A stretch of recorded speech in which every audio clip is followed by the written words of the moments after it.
The woman standing at the edge of the creek was trying to destroy her own face, one stone at a time, and Isaiah Quinn had never seen anything sadder in all his 26 years of riding through Texas. The afternoon sun blazed overhead as he guided his horse closer, watching her hurl another rock into the water with such force that the splash sent droplets sparkling like diamonds before they fell back into the muddy stream.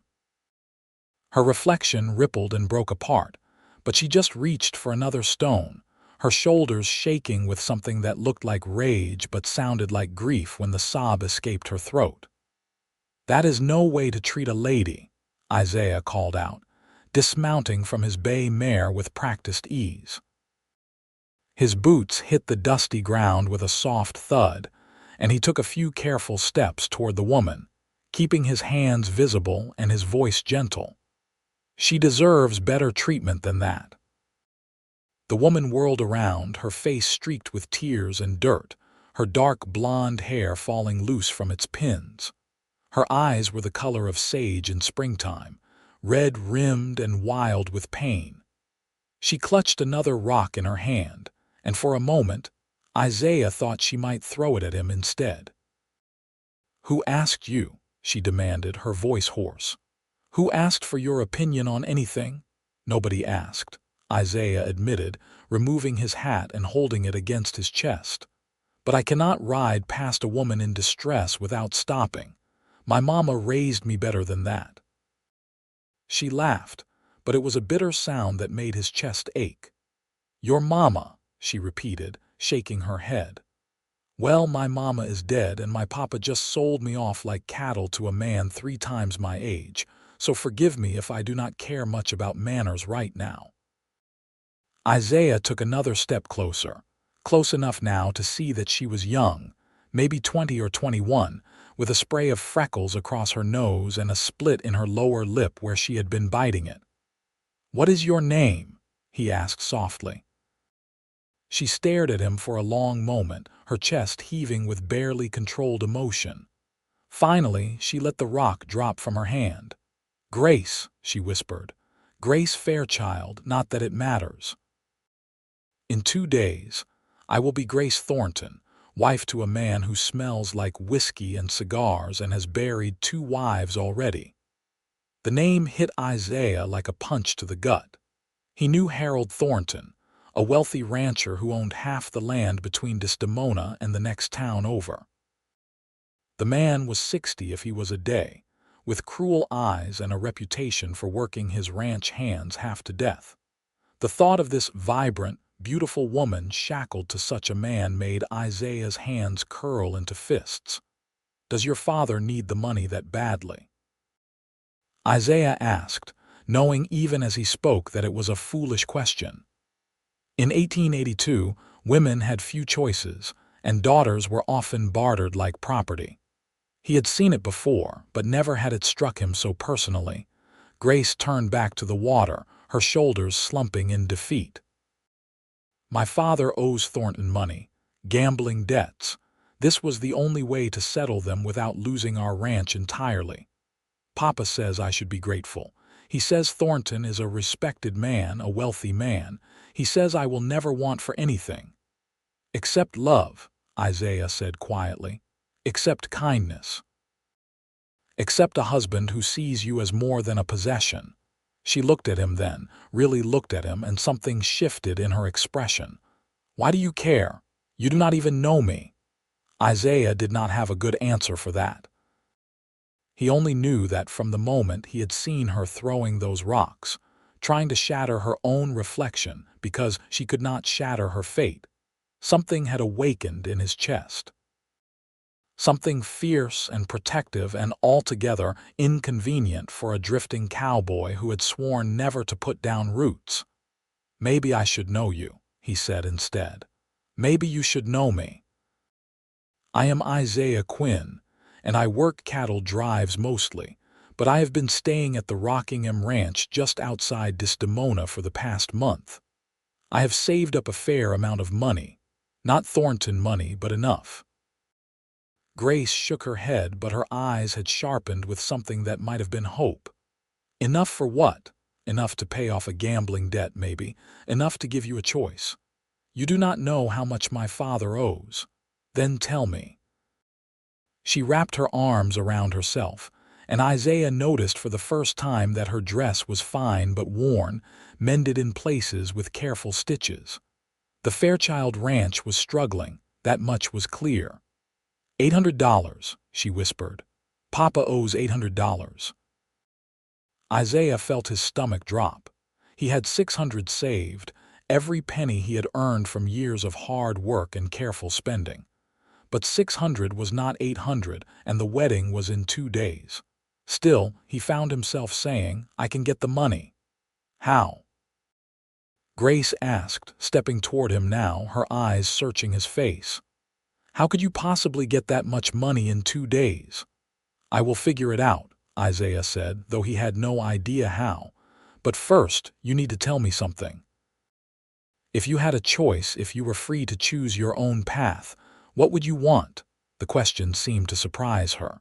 She opened her mouth, closed it, then finally said, I would want to choose who I give my heart to. I would want to marry for love, not for money. I would want a man who sees me as his equal, who laughs with me and builds a life with me instead of just using me to warm his bed and run his household. That does not seem like too much to ask, Isaiah said, and he meant it. He took another step closer, close enough now that he could smell the lavender water she had dabbed on her wrists that morning. What if I could give you that choice? Why? She asked again, and this time her voice broke. Why would you do this for a stranger? Isaiah reached out slowly, giving her time to pull away, and gently wiped a tear from her cheek with his thumb. Because that woman in the water, he said, nodding toward the creek. She deserves better than rocks being thrown at her. She deserves to be cherished. And maybe I am crazy, but I think I would like to be the one to cherish her. Grace drew in a sharp breath, her eyes widening. You do not even know me, she repeated, but there was less conviction in her voice now. Then let me know you, Isaiah said. Give me 2 days. Let me try to fix this. And if I cannot, if I fail, then you can walk into that church and marry Harold Thornton. But if I succeed, if I can pay off your father's debt, then you will be free. And maybe, just maybe, you will give me a chance to court you properly. For a long moment, Grace just stared at him, and Isaiah could see the war playing out behind her eyes. Fear and hope, doubt and desperate longing, all tangled together. Finally, she said, I do not even know if my father would accept money from you. He has already given his word to Thornton. Let me worry about your father, Isaiah said. You just promise me you will not give up. Promise me you will not throw any more rocks at that beautiful face. A ghost of a smile touched her lips, the first he had seen from her. It transformed her features, making her eyes light up despite the tears still clinging to her lashes. You think I am beautiful. I think you are the most beautiful thing I have ever seen, Isaiah said honestly. And I have been from Montana to Mexico, so that is saying something. This time her smile was real, though it faded quickly. My father will be looking for me. I told him I needed to take a walk, but I have been gone too long. Where is your ranch? About 3 miles east of here. The Fairchild place. You cannot miss it. It is the one with the broken fence and the barn that needs painting. Isaiah nodded, committing the information to memory. I will come by tomorrow morning to speak with your father. In the meantime, I need you to trust me. Can you do that? Grace hesitated, then slowly nodded. I do not know why, but yes. Yes, I think I can. They stood there for another moment, the creek babbling beside them and the Texas sun beating down on their heads. Then Grace stepped back, smoothing her skirts and trying to tuck her hair back into place. I should go. Grace, Isaiah called as she started to walk away. She turned back and he said, That woman in the water is lucky to be you. Do not forget that. Her smile this time was tremulous but genuine. Thank you, Isaiah Quinn, for stopping, for caring, for giving me hope when I thought I had none left." Then she was gone, walking quickly across the scrubland toward the east, and Isaiah was left standing by the creek with a promise he had no idea how to keep. $800 in 2 days. It was impossible. It was insane. But as he mounted his horse and turned back toward the Rockingham Ranch, he knew he would move heaven and earth to make it happen. The ranch was bustling when Isaiah arrived, with cowboys bringing in the evening herd and the cook banging pots in the outdoor kitchen. Isaiah found the ranch owner, Marcus Reed, checking over some new horses in the corral. "Boss," Isaiah said, walking up to lean against the fence rail, "I need to talk to you about something." Marcus was a fair man in his 50s with gray at his temples and laugh lines around his eyes. He had always treated Isaiah well, paying fair wages and never asking more than a hard day's work. "What is on your mind, Quinn?" "I need to borrow $200. Marcus's eyebrows shot up. "That is a lot of money. What for?" Isaiah had never been good at lying, so he told the truth. He explained about Grace, about the gambling debt, about Harold Thornton and the forced marriage. Marcus listened without interrupting, his expression growing darker with each detail. "Thornton is a bastard," Marcus said finally. "Pardon my language, but it is true.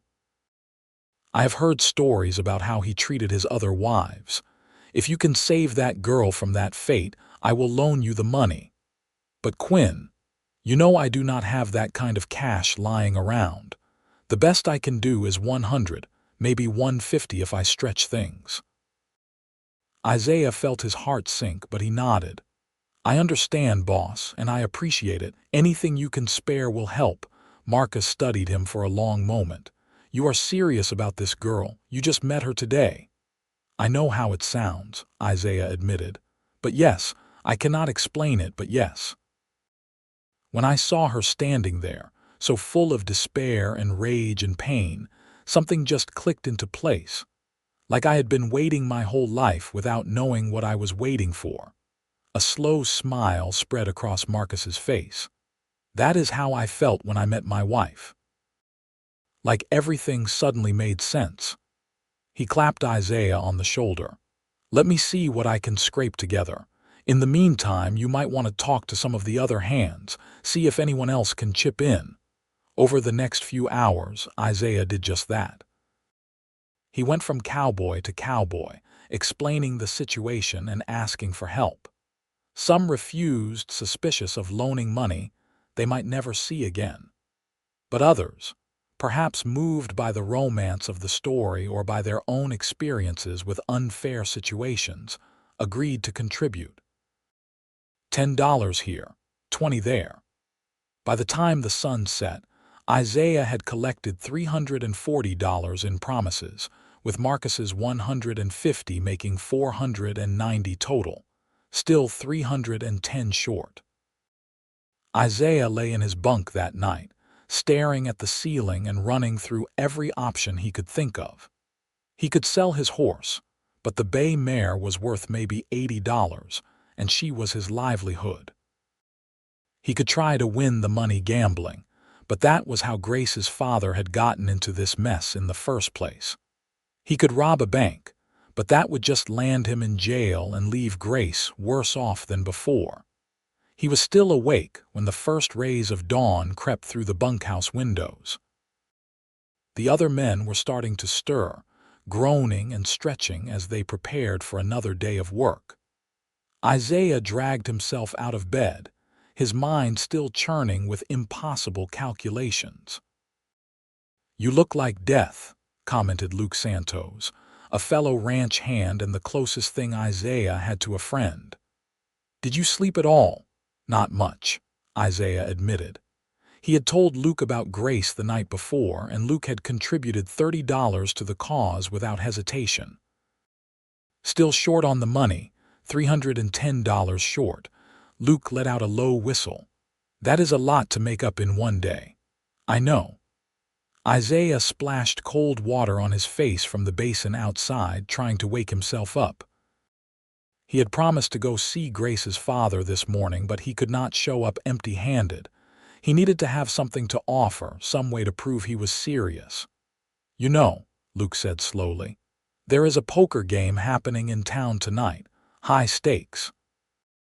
A lot of ranchers and businessmen trying to show off their wealth. The buy-in is $100, but the pot usually goes over 1,000. Isaiah shook his head immediately. "Gambling is what got Grace into this situation. I cannot fix it with more gambling." "I am not talking about gambling," Luke said. "I am talking about skill. You are the best poker player I have ever seen, Isaiah. You count cards, you read faces, you know when to fold and when to push. That is not luck, that is talent. It is still a risk. Everything worth having is a risk." Luke grabbed Isaiah's shoulder, forcing him to meet his eyes.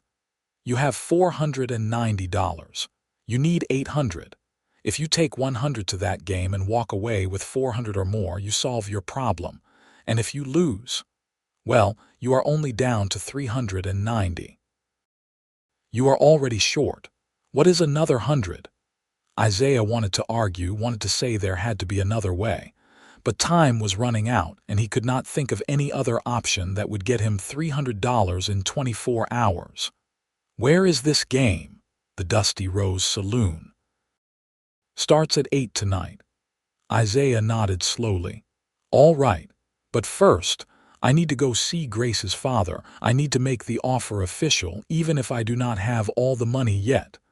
The ride to the Fairchild ranch took less than an hour. As Grace had said, it was easy to spot. The fences were broken in places, the barn's red paint was peeling, and the whole place had an air of genteel poverty about it. Isaiah tied his horse to the hitching post and walked up to the house, his heart hammering in his chest. A man answered his knock, tall and thin with graying hair and the red-veined nose of someone who drank too much. "Can I help you?" he asked, his tone suspicious. "Mr. Fairchild, my name is Isaiah Quinn. I would like to speak with you about your daughter." The man's face hardened. "If you are here to cause trouble about the wedding, you can turn right back around. It is all settled." "I am here to make you an offer," Isaiah said calmly. "May I come in?" Fairchild hesitated, then stepped back to let Isaiah enter. The inside of the house was neat but sparse, with furniture that had seen better days and curtains that had been mended multiple times. Grace was nowhere to be seen, but Isaiah could feel her presence somewhere in the house, probably listening from another room. "What kind of offer?" Fairchild asked, crossing his arms over his chest. "I understand you owe Harold Thornton $800. I want to pay that debt in exchange for your agreement not to force Grace to marry him." Fairchild's eyebrows shot up.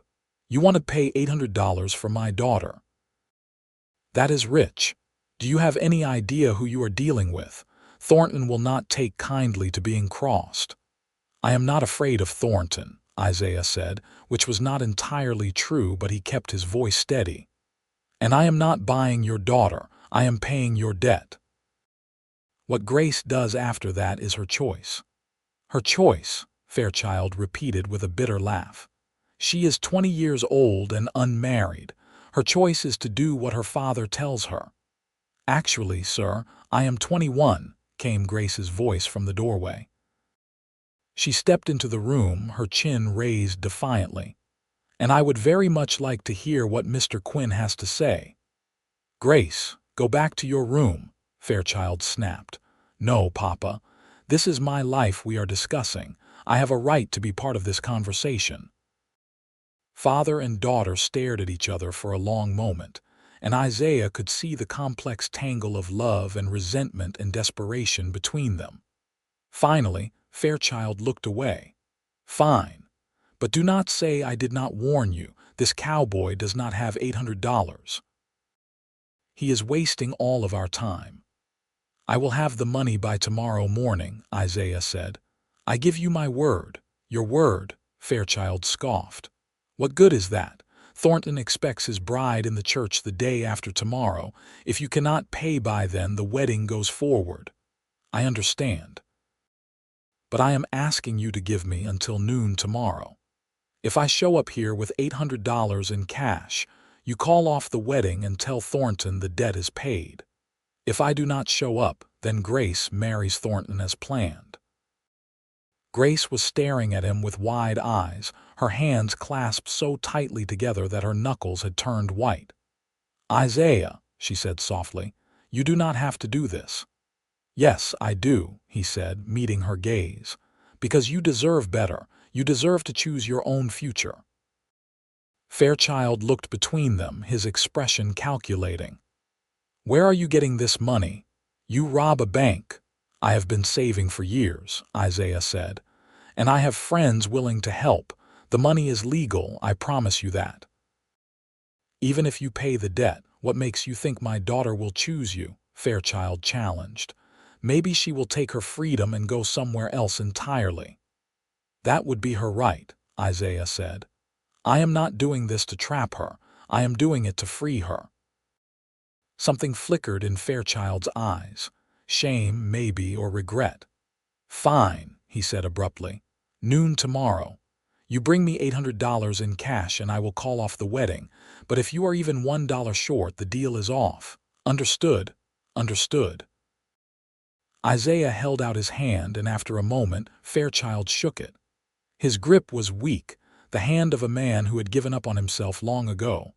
Isaiah turned to leave, but Grace followed him out onto the porch. "Isaiah, wait," she called, and he stopped, turning to face her. In the morning light, with her hair braided back and her face clean, she was even more beautiful than he remembered. "You cannot risk everything for me. What if something goes wrong? What if you cannot get the money?" "Then I will figure something else out," Isaiah said. "But I am not going to let you marry that man, Grace. Not if I can help it." She stepped closer, close enough that he could see the gold flecks in her green eyes. "Why are you doing this? Please, I need to understand." Isaiah thought about lying, about giving her some noble reason about justice or duty. But Grace deserved the truth. "Because when I saw you yesterday, throwing those rocks at the water, I felt something I have never felt before. Like the ground had shifted under my feet. Like everything I thought I knew about my life was wrong, and you were the answer I did not know I was looking for." "You cannot possibly know that after one meeting," Grace whispered, but her eyes were bright with unshed tears. "Maybe not," Isaiah agreed, "but I know enough. I know that you are brave and strong and beautiful. I know that you deserve a chance to be happy. And I know that I want to be the one to make you happy if you will let me." Grace reached out and took his hand, her fingers trembling. "If you do this," she said, "if you pay off my father's debt and free me from Thornton, I will give you that chance. I will let you court me properly and we will see where it leads. Is that enough?" "That is more than enough," Isaiah said. He lifted her hand to his lips and pressed a gentle kiss to her knuckles, a gesture that made her breath catch. "I will see you tomorrow at noon, Grace Fairchild, and I will have your freedom with me." He rode away before he could lose his nerve, his mind already racing ahead to the poker game that night. Everything depended on the next 24 hours. If he failed, Grace would become Mrs. Harold Thornton, and he would have to live with the knowledge that he had given her hope only to dash it away. But he could not think like that. He had to believe he would succeed. He had to believe that fate had brought him to that creek at exactly the right moment for a reason. The day passed in a blur of work and anxiety. Isaiah went through the motions of his ranch duties, but his mind was elsewhere, running through poker strategies and calculating odds. By the time the sun began to set, he was wound so tight he thought he might snap. Luke found him in the barn, brushing down his horse with more force than necessary. "It is almost time," Luke said. "You ready?" "As ready as I will ever be." "Here." Luke pressed a small leather pouch into Isaiah's hand. Another 20 from me. Figured you could use some extra luck money. Isaiah felt his throat tighten. Luke, you already gave me 30. I cannot take any more. Sure you can. Just make sure you win it back and then some. Luke grinned, but it did not quite reach his eyes. And Isaiah, be careful. These high-stakes games can get rough. If you sense any trouble, you get out of there. No amount of money is worth getting killed over. I will be careful, Isaiah promised. The Dusty Rose Saloon was crowded when Isaiah arrived at 7:45. He pushed through the throng of drinkers and gamblers, making his way to the back room where the high-stakes game was held. A bouncer stopped him at the door, a massive man with a scar running down one cheek. "Buy-in is $100, the bouncer said. Isaiah pulled out the carefully counted bills and handed them over. The bouncer counted them twice, then nodded and stepped aside. "Good luck," he said, though his tone suggested he thought Isaiah would need more than luck. The back room was quieter than the main saloon, but no less tense. A round table dominated the center of the space, surrounded by 6 chairs. 4 men were already seated, all of them older than Isaiah and dressed in expensive suits that screamed wealth and power. A dealer stood ready with a fresh deck of cards. "Gentlemen, we have our 6th player," the dealer announced. "Please take a seat, sir." Isaiah settled into the empty chair, trying to ignore the way the other men looked at him. He knew what they saw. A young cowboy in dusty trail clothes, probably a fool who was about to lose his hard-earned wages. Let them underestimate him. That would work in his favor. The game began with a round of 5-card draw. Isaiah started cautiously, folding more hands than he played, watching the other players and learning their tells. The man to his left, a cattle buyer named Morrison, tugged at his collar when he was bluffing. The man across from him, a banker called Pettigrew, drummed his fingers when he had a good hand. The other 2 players were harder to read, but Isaiah was patient. By the end of the first hour, he had won $60 and lost 30, putting him up by 30 overall. Not enough, not nearly enough, but it was a start. The second hour was harder. Isaiah caught a run of bad cards and had to fold hand after hand, watching his chip stacks slowly dwindle. Sweat trickled down his back despite the cool evening air, and he had to force himself to stay calm, to wait for the right moment. It came in the third hour. Isaiah was dealt a pair of kings, which became 3 of a kind after the draw. He could see Morrison's collar tug, could see Pettigrew's fingers go still. He had the best hand at the table. Slowly, carefully, he raised the bet, watching as 2 players folded. Morrison stayed in, and so did a rancher named Caldwell. The pot grew to $350. Isaiah raised again, and Morrison folded with a curse. Caldwell hesitated, his eyes narrow and suspicious, but finally called. Isaiah laid down his 3 kings. Caldwell swore and threw down a pair of aces. The pot was Isaiah's. He felt lightheaded with relief, but he kept his expression neutral as the dealer pushed the chips toward him. He was up by $400 now, which meant he had $500 total. Still $300 short, but getting closer. The fourth hour brought another big hand, this time a straight that beat Morrison's 3 of a kind. Isaiah won another $220, putting him at $720 total. One more good hand, one more win, and he would have enough, but the cards turned against him. For the next 45 minutes, Isaiah played hand after hand without catching anything worth betting on. His stack began to shrink again as the blinds increased and he was forced to fold, down to 680, then 640, then 600, getting cold feet, Cowboy. Caldwell asked with a smirk, "Maybe you should quit while you are ahead." Isaiah did not rise to the bait. He just waited, patient and focused, for his chance. And finally, nearly 5 hours into the game it came. He was dealt a pair of jacks, not the strongest hand but solid. He called the opening bet and drew one card, hoping for a third jack or maybe two pair. What he got was better. The card he drew was another jack, giving him three of a kind. The betting started. Morrison raised. Pettigrew called. Isaiah raised again, a substantial amount that made the other players sit up and take notice. Morrison folded, but Pettigrew called, and so did Caldwell. The tension around the table was thick enough to cut with a knife. The pot was now over $400. If Isaiah won this hand, he would have more than enough to pay Grace's father and still have money left over. "I will raise," Caldwell said, pushing a large stack of chips into the center of the table. Pettigrew folded with a sigh. That left just Isaiah and Caldwell. Isaiah studied the rancher carefully. Caldwell was sweating slightly, and his jaw was clenched. He was nervous, which meant his hand was either very good or very bad. Isaiah thought back over the hands Caldwell had played throughout the night, the patterns he had noticed.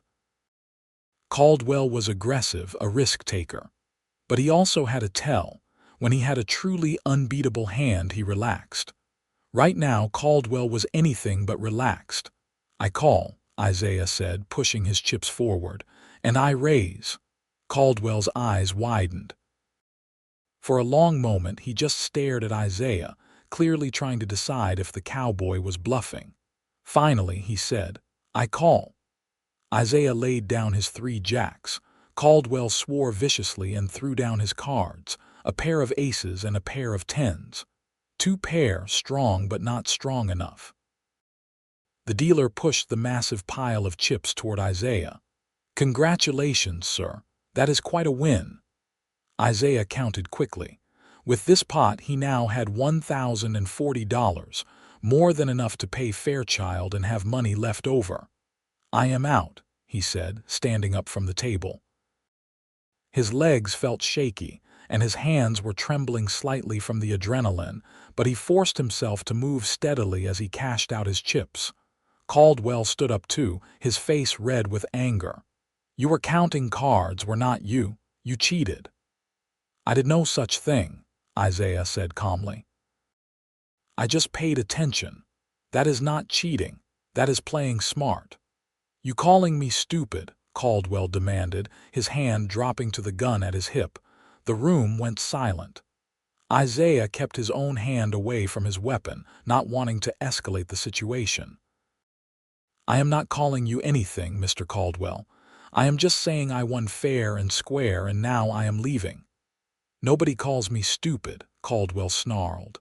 "Caldwell, sit down," Pettigrew said sharply. "The kid won fair. You are just mad because he outplayed you." For a moment, Isaiah thought Caldwell would draw anyway.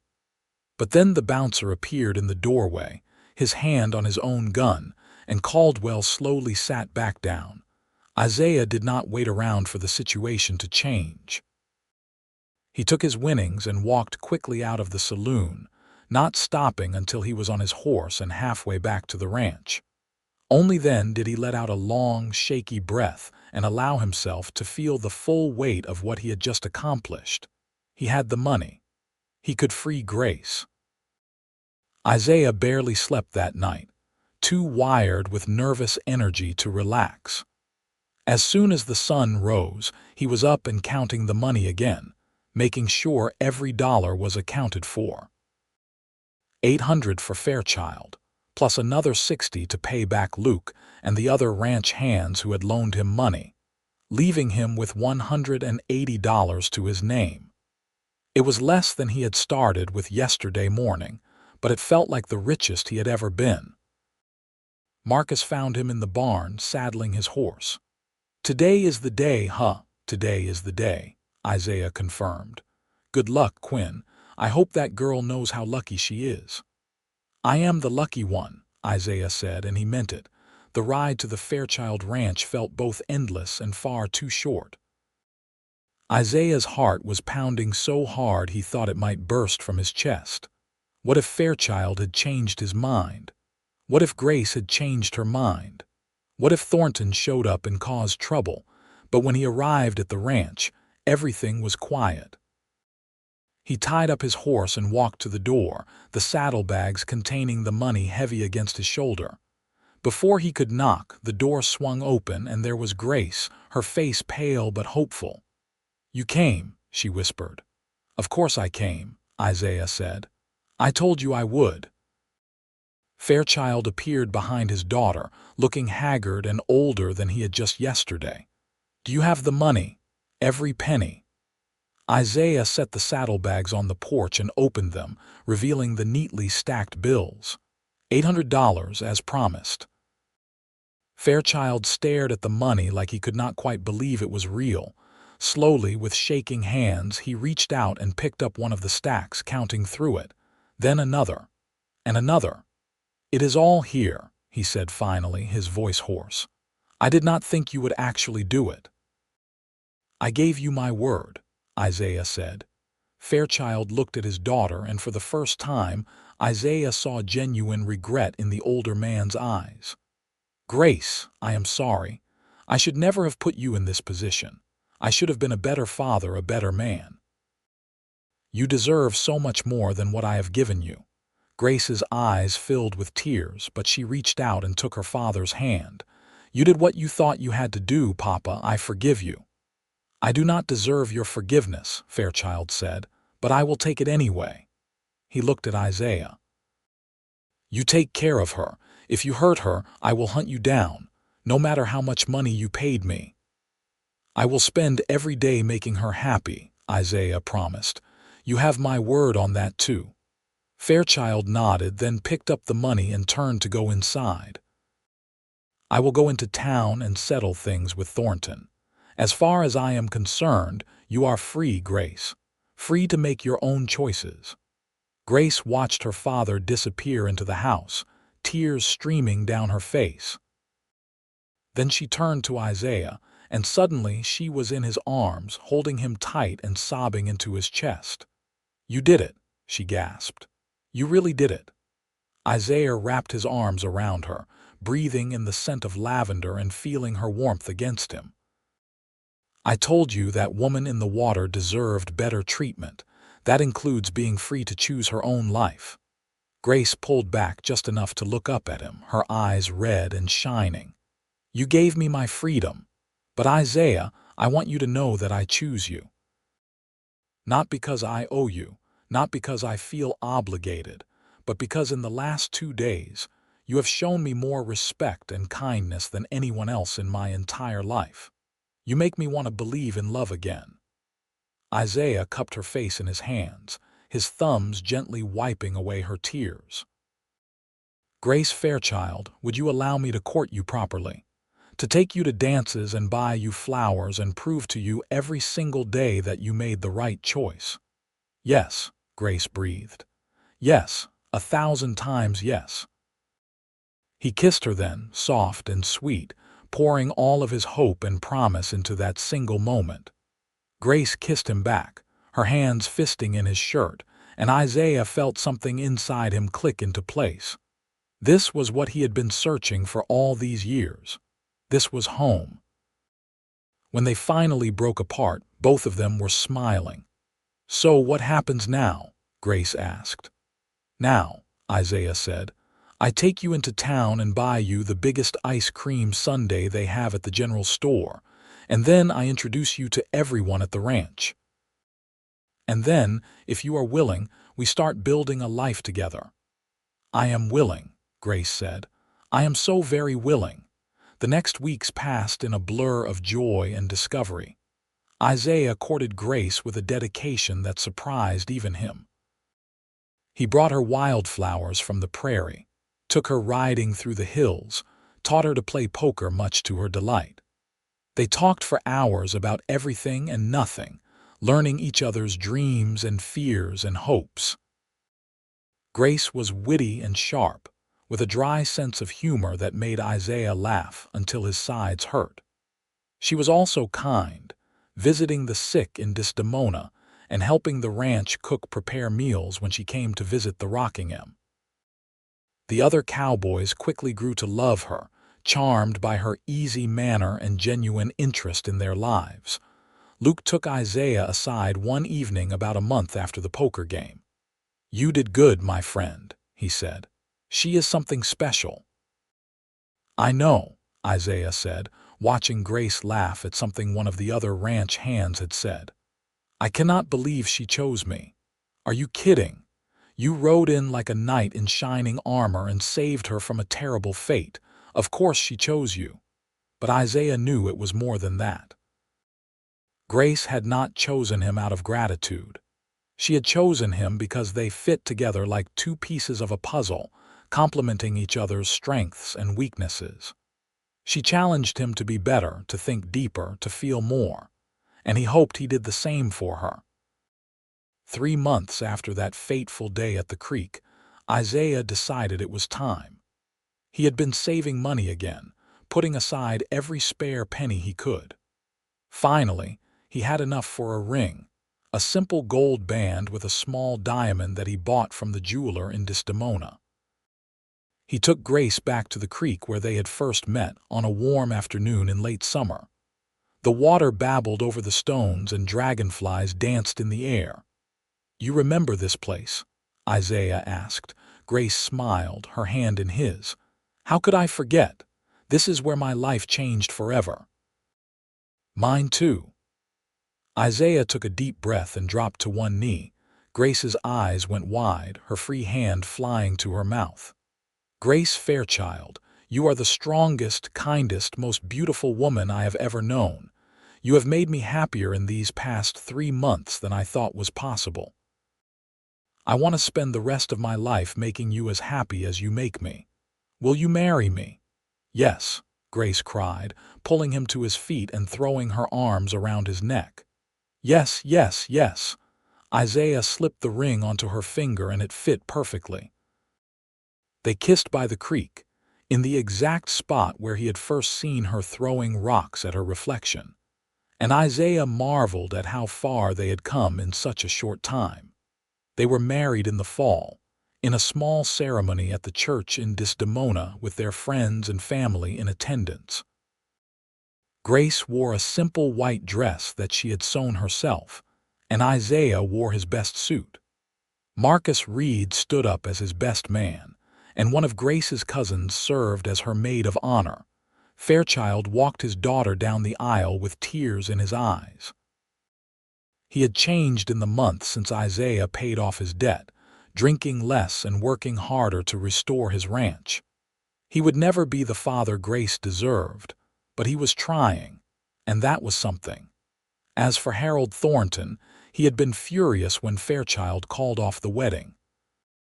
There had been threats and bluster, but in the end, Thornton had no legal recourse. The debt was paid and Grace was not his to claim. Isaiah heard through the grapevine that Thornton had found another bride, some poor girl from a neighboring county. It made his blood boil, but there was nothing he could do except hope that she would find her own way to freedom. Isaiah and Grace moved into a small house on the edge of the Rockingham ranch, a gift from Marcus, who had grown fond of them both. It was not much, just 3 rooms and a porch, but it was theirs, and they filled it with love and laughter. Grace proved to be an excellent ranch wife, not content to just keep house but wanting to be involved in every aspect of the operation. She learned to rope cattle, to mend fences, to break horses.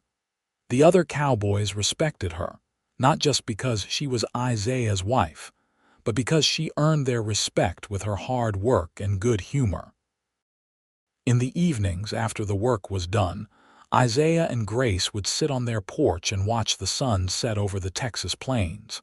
They would talk about their day, make plans for the future, and simply enjoy being together. "You ever regret it?" Isaiah asked one evening, about a year into their marriage. "Do you ever wish you had taken your freedom and gone somewhere else instead of staying here with me?" Grace looked at him with surprise. "Not for a single second."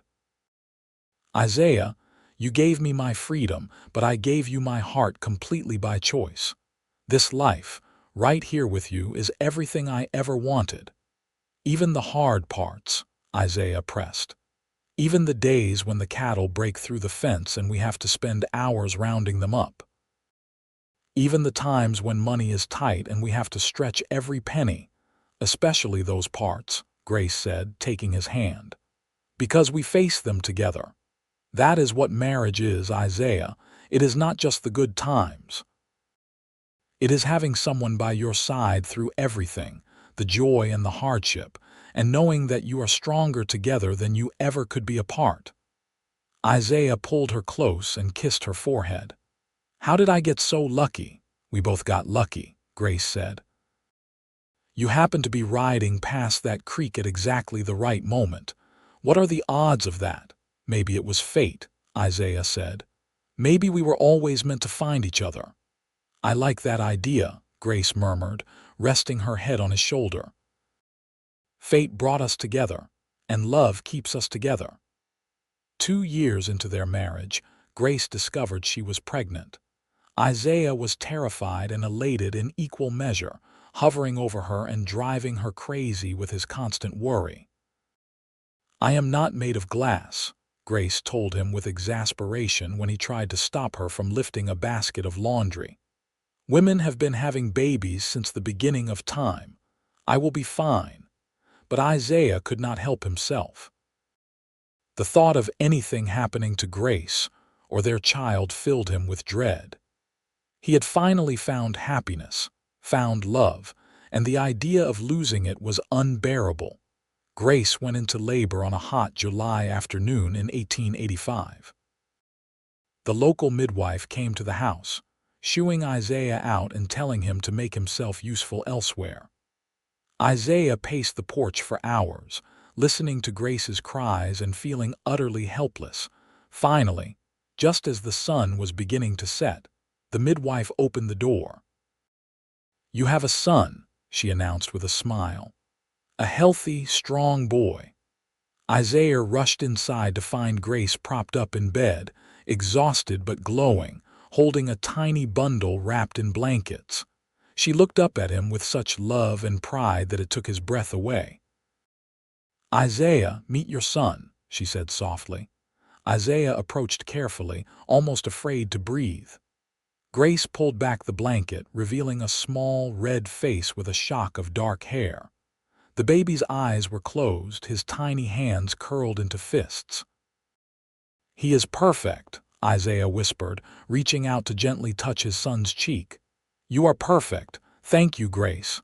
Thank you for this gift. What should we name him? Grace asked. They had discussed names for months but had never quite settled on one. Now, looking at his son, Isaiah said, What about Samuel? Samuel Isaiah Quinn. Samuel, Grace repeated, testing the name. I like it. Hello, Samuel. Welcome to the world, little one. Samuel grew into a lively, curious child who kept his parents constantly on their toes. He had Grace's green eyes and Isaiah's stubborn determination, a combination that led to many adventures and misadventures. When Samuel was 3, Grace announced that she was pregnant again. This time, Isaiah was slightly less anxious, though he still fussed over her constantly. Their second child, a daughter they named Margaret after Grace's late mother, was born in the spring of 1888. Margaret was quieter than Samuel, but no less spirited. She adored her big brother and followed him everywhere, much to Samuel's alternating delight and annoyance. The house felt full now, bursting with life and energy. Isaiah often marveled at how different his life was from what he had imagined as a young cowboy drifting from ranch to ranch. He had a wife he adored, 2 healthy children, a home, and work that he loved. It was everything he had never known he wanted. Grace flourished as a mother, patient and loving but firm when necessary. She taught their children to read and write, to treat all people with respect regardless of their station, and to always stand up for what was right. As the years passed, the Rockingham Ranch grew and prospered. Marcus Reed eventually made Isaiah a partner, recognizing his hard work and dedication. It was a huge step up, providing financial security and a real stake in the ranch's success. In 1890, when Samuel was 5 and Margaret was 2, Grace's father passed away. Despite their complicated history, Grace grieved deeply. Isaiah held her through the tears and helped her settle her father's affairs.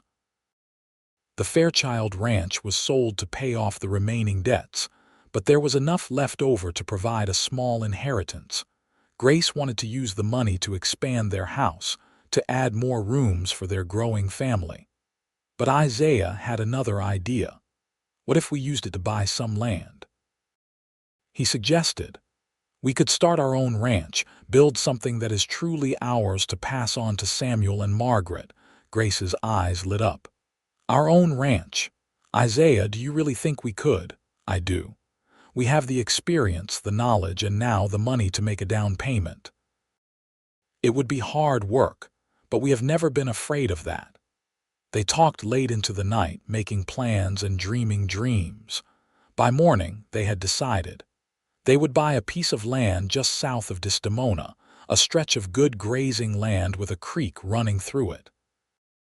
It would take years to build it up, but they would do it together. By 1895, the Quinn Ranch was a thriving operation. They ran cattle and horses, employing several ranch hands and building a reputation for fair dealing and quality livestock. Samuel, now 10, was already learning the business, tagging along with Isaiah on cattle drives and soaking up knowledge like a sponge. Margaret, at 7, was more interested in the horses, spending hours in the barn with the animals. Life was not always easy. There were droughts and harsh winters, times when money was tight and the work was backbreaking. But Isaiah and Grace faced every challenge side by side, their love deepening with each passing year.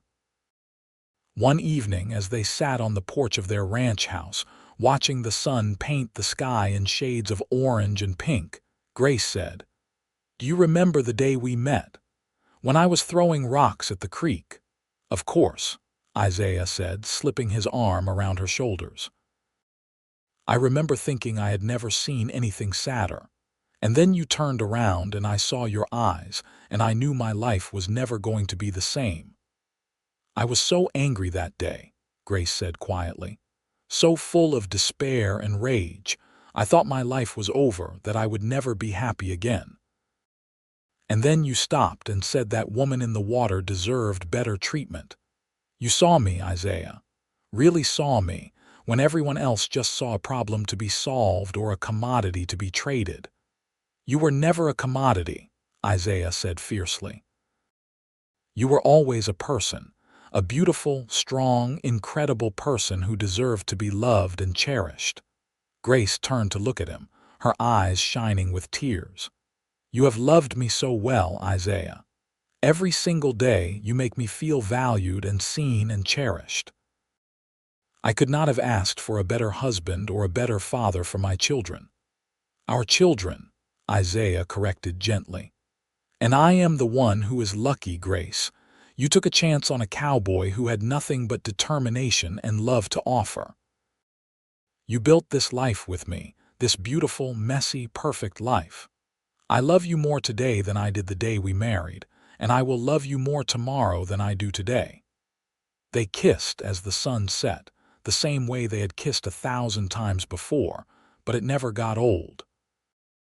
Every kiss was a promise renewed, a commitment reaffirmed. In 1898, Grace gave birth to their third child, another son they named Thomas. Samuel was 13 now, nearly a man, and Margaret was 10. They both doted on their baby brother, taking turns holding him and helping Grace with his care. Isaiah was 42 now, with lines around his eyes and gray threading through his hair. Grace was 37, still beautiful but worn by years of hard work and childbearing. Yet when Isaiah looked at her, he saw the same woman who had stood by that creek all those years ago, fierce and vulnerable and absolutely captivating. As Thomas grew from baby to toddler to young boy, the ranch continued to prosper. Samuel took on more responsibility, proving himself to be a natural leader and skilled rancher. Margaret developed a gift for training horses, with a patience and intuition that amazed everyone.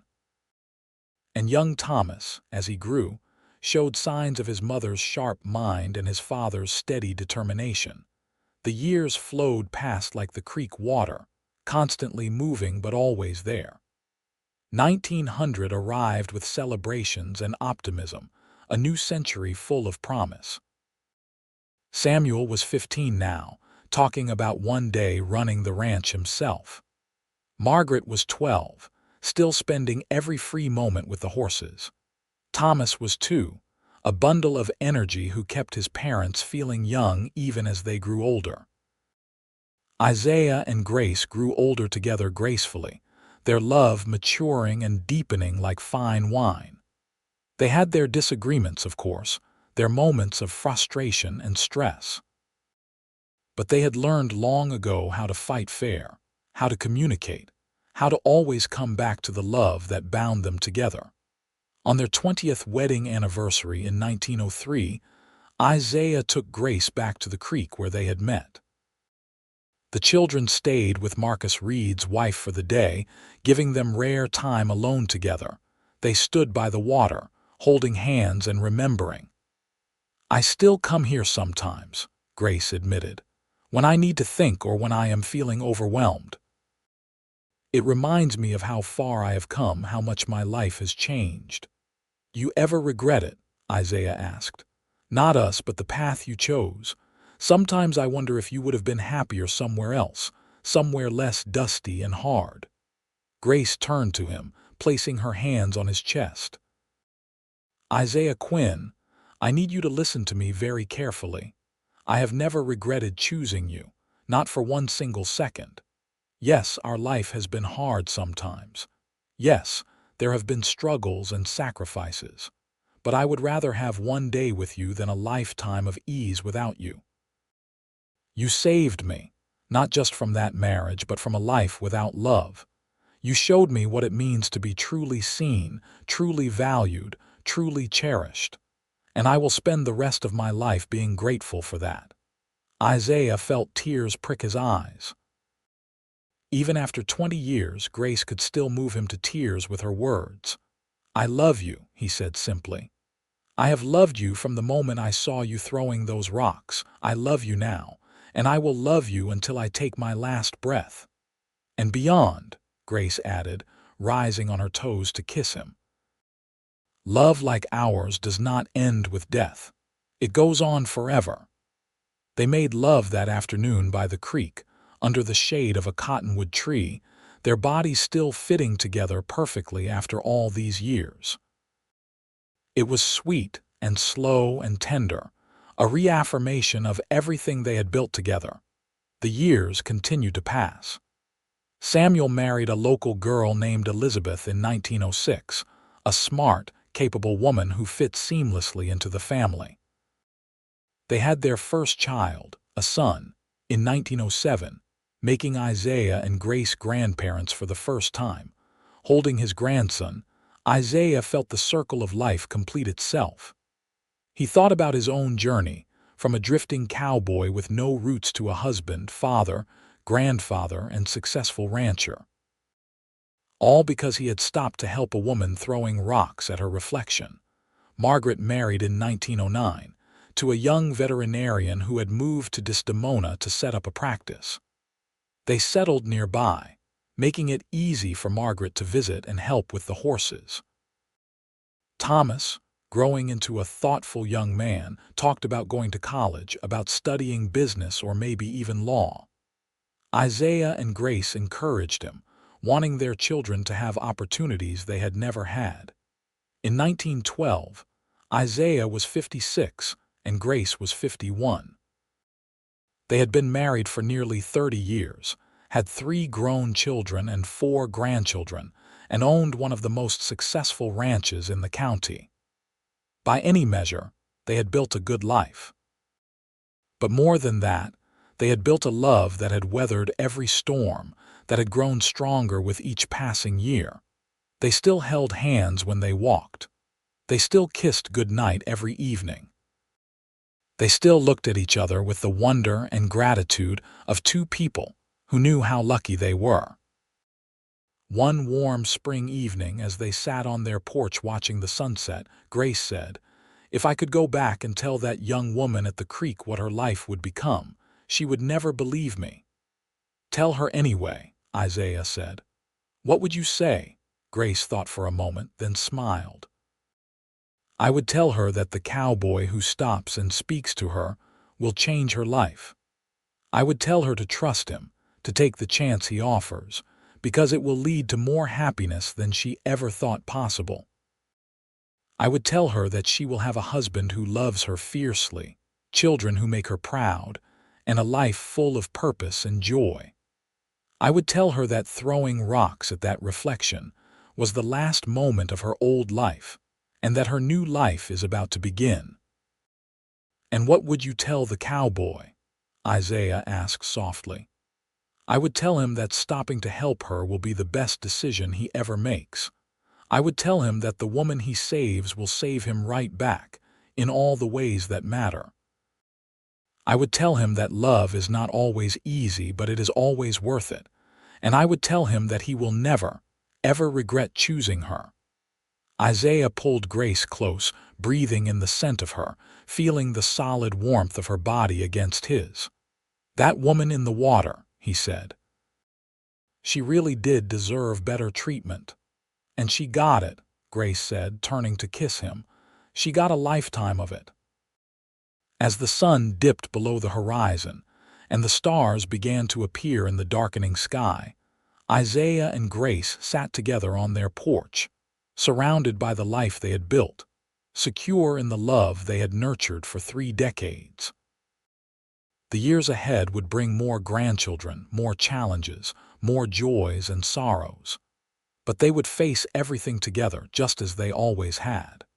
Because that was what love meant, showing up day after day, year after year, choosing each other over and over again. And as Isaiah looked at Grace's profile, still beautiful in the fading light, he sent up a silent prayer of gratitude for that day at the creek, for the impulse that had made him stop, for the courage to make an impossible promise and the determination to keep it.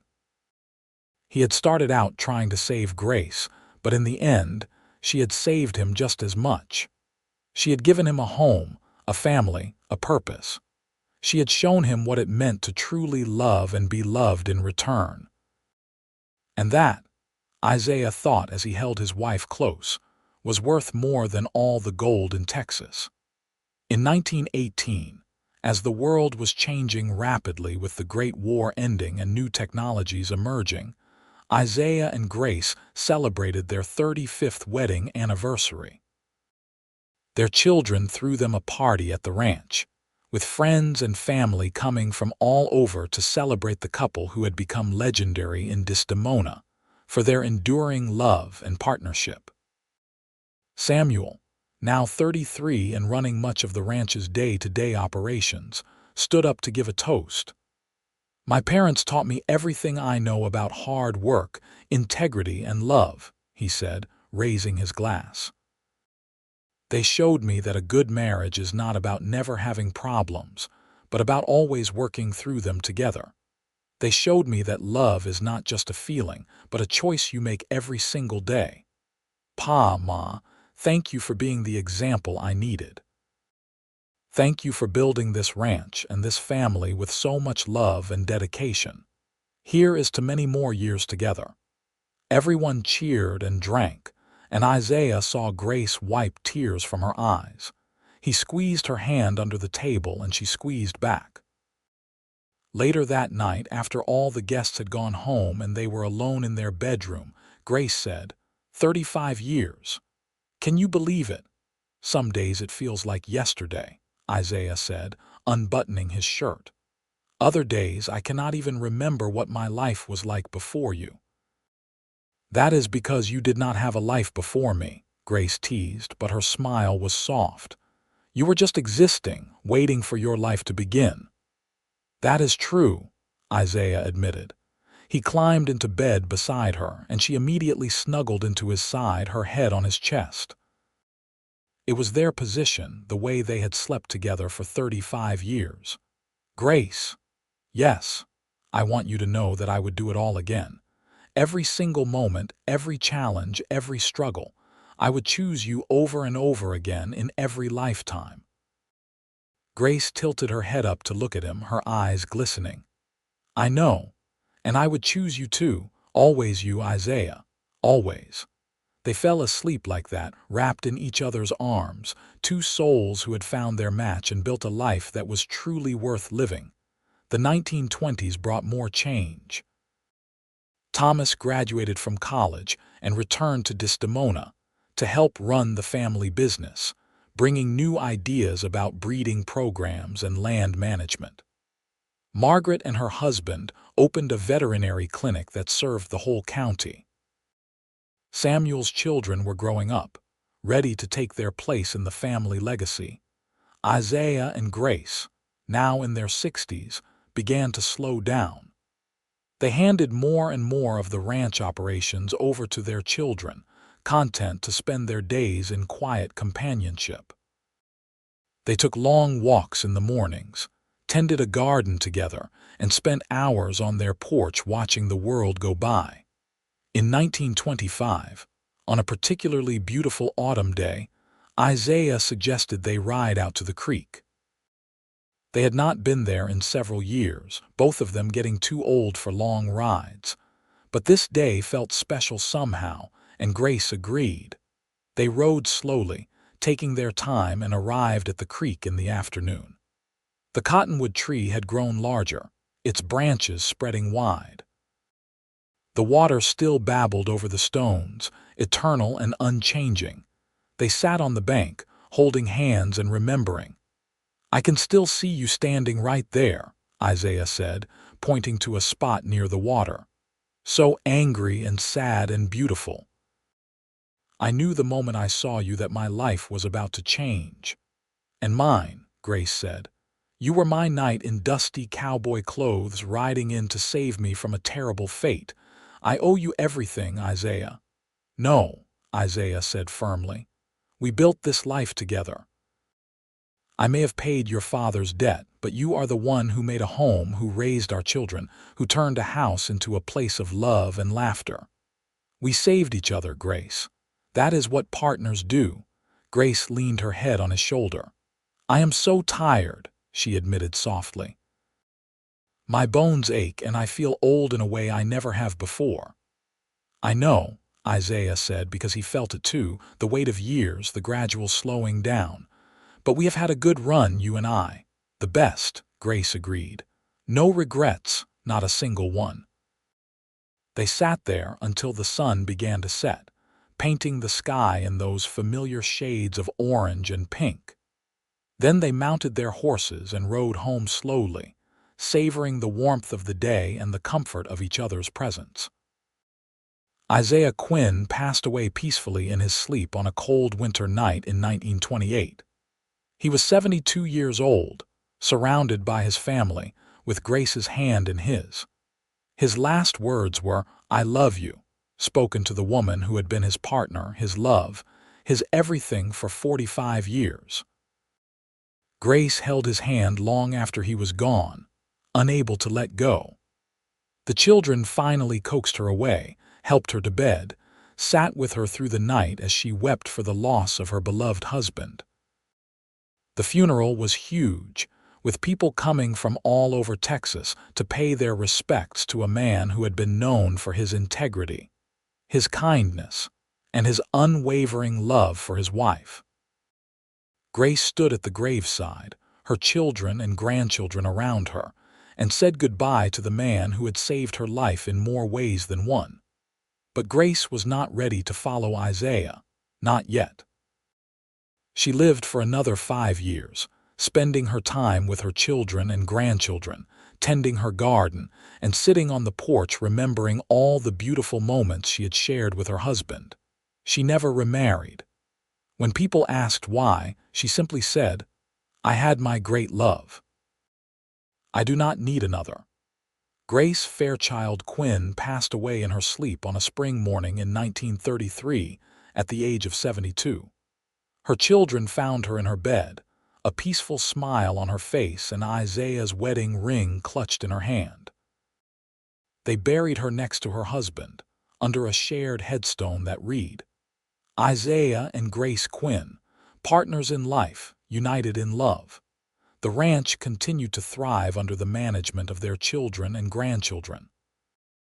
The story of Isaiah and Grace became family legend, told and retold to each new generation. The story of a cowboy who stopped to help a woman throwing rocks at her reflection, who saw her worth when she could not see it herself, and who spent the rest of his life proving to her that she deserved to be loved. And in Desdemona, Texas, there is still a creek where the water babbles over stones and a cottonwood tree spreads its branches wide. Local folks say that if you visit that spot on a warm afternoon, you can sometimes feel the presence of a love that never died, a love that changed two lives and created a legacy that lasted for generations. Because true love, the kind that sees and values and chooses and commits, does not end with death. It ripples out like stones thrown in water, touching lives and creating change long after the lovers are gone. Isaiah and Grace knew that. They lived it every day of their married life. And their love story, born from a moment of kindness by a creek on a hot Texas afternoon, became the foundation for a family, a ranch, and a legacy that would last forever.